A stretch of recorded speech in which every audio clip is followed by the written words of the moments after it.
overwhelmed by the endless skincare options out there? Well, let me simplify it for you. Today, we're cutting through the noise, especially on social media, and I'm gonna tell you exactly the skincare ingredients that you need for that healthy, glowing skin. I'm Dr. Sheila. I'm a board-certified dermatologist and cosmetic surgeon with clinics in Beverly Hills, California, as well as Tucson, Arizona.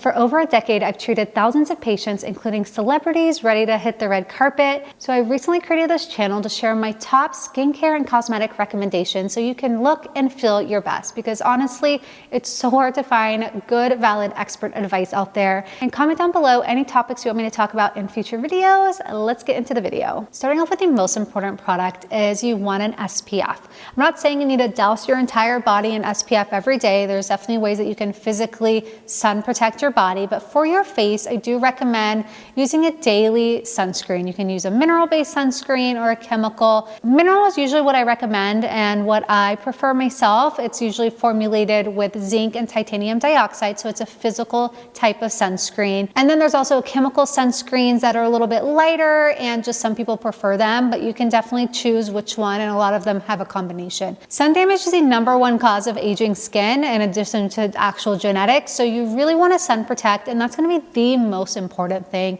over everything else. So I'm super well aware it's so hard to find a good sunscreen that your skin can actually tolerate and that you like, and that doesn't look too cakey or feel sticky on your skin. So I'm gonna list a few products that my patients really like, starting off with some drugstore and then going up in a little bit more expensive. So drugstore La Roche-Posay has a really good sunscreen. It's a little bit more on the watery side, so really great for my male patients as well who don't want anything too thick and creamy.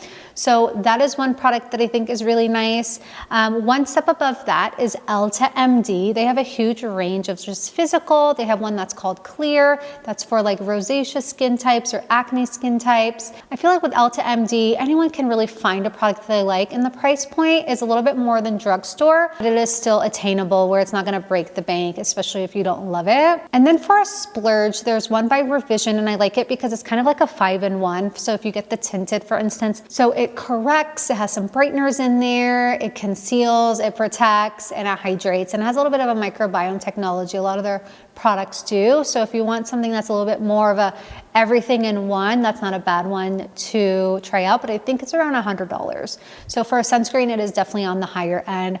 One that I think that is completely different is there's one by Supergoop called the Unseen sunscreen, and this one is almost like a primer. It just melts into your skin really nice. So if you haven't found a sunscreen that you really like because you don't really want like a lotion or cream, or I don't really recommend sprays because of the inhalation, try the Supergoop one. It's really, really velvety and just honestly like melts into your skin, especially if you have oily, acne-prone skin. Number 2, you wanna focus on using a retinoid at night. So a retinoid is a type of ingredient which is essentially vitamin A on the skin that's formulated in a way to increase that cell turnover and stimulate collagen.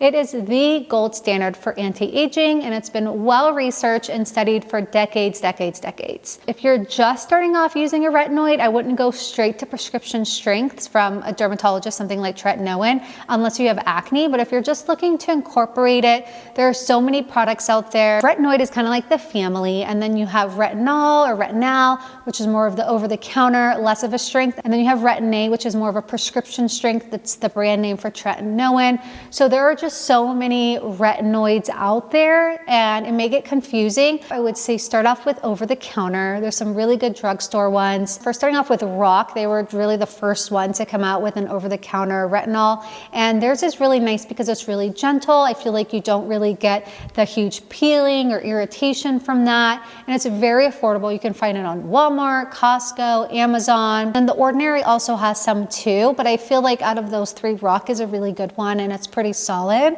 And then one step above that is you can find products that are more medical grade that have retinol, but also have like a few other things. So Skin Better, for example, has a little bit of a retinol, but it has peptides. So you get a little bit of both. It is a little bit more of a splurgy product, but if you cannot tolerate your retinol and you want something a little bit more than just over the counter and you can't tolerate the prescription, the Alpha Ret by Skin Better is one that my patients really like. Their skin does not get irritated. And then for for a more of a splurge, Shani Darden has a really good one. She's had her retinol out for, I feel like, more than a decade, and it is pretty well loved. And what's nice about that is it's gentle enough where you can go down on the neck area, so you can save yourself a neck cream, which a lot of the retinols you have to be really careful, especially the prescription strength. If you're going in wanting the prescription strength, or if you have acne or you're already tolerating all the retinols, your dermatologist, such as myself, can prescribe this to you.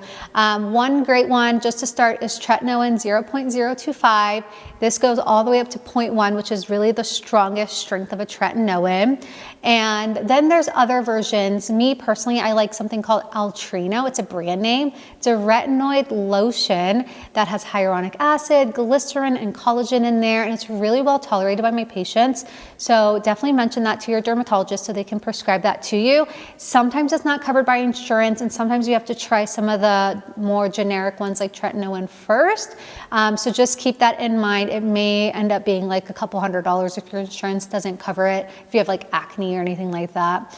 And then if you have a really porous nose, or just really just oily skin, a little bit of rosacea on your nose, something like Tazorac is the strongest like retinoid that you can get prescription, and that is one that I usually recommend if someone has like really large pores but they're able to tolerate a retinoid. So everyone talks about dry, irritated skin from retinoids, and really it's just the beginning. And if you start off very slow and add moisturizers, your skin should get used to it. Of course, the prescriptions are going to be a little bit harder for your skin to get used to, but if you're starting off with a retinol just over the counter, start off like once or twice a week and then increase nightly every week, and really your skin should get used to it after 2 weeks. If not, you may just need to find another one.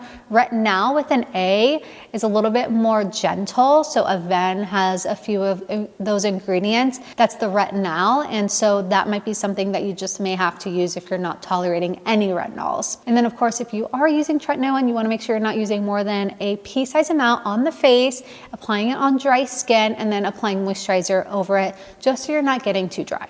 So that's that for retinoids. And then number 3, my morning staple is some type of antioxidant, such as vitamin C. That's probably my favorite antioxidant in the morning. So what antioxidants do is they decrease something called reactive oxygen species, which we get from the sun, from just the environment, and it helps decrease that, kind of like scavenging them and then kind of getting rid of them. So you definitely want that. They're very similar to antioxidants that we consume, such as vitamin C, fruits, veggies, things like that. So this is really important for the skin.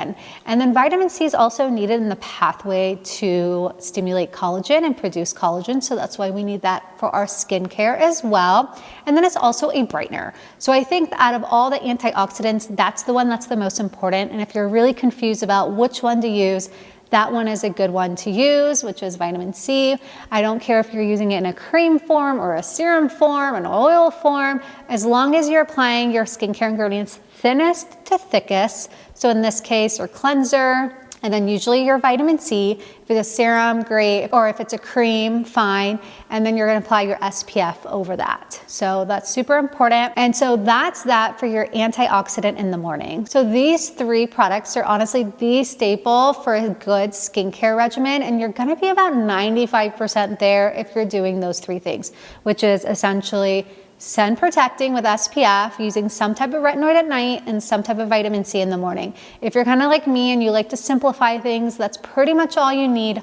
Of course, there's like hyaluronic acid, hydrating serums out there, eye creams, neck creams, peptides, exfoliants, things like that. But I think that if you're just starting off, if you're super overwhelmed, start with those 3 products. And if you've got those down, then I'm gonna do a part 2 of like the additions and what you can add next. So if you're interested in seeing a part 2 on the ingredients that I recommend more than those staples, definitely comment below. In the meantime, if you wanna check out this video right here, which is my best and worst tinted sunscreens, I did a little come with me to Ulta, and that'll kind of help you figure out if you want a tinted sunscreen, which one to have.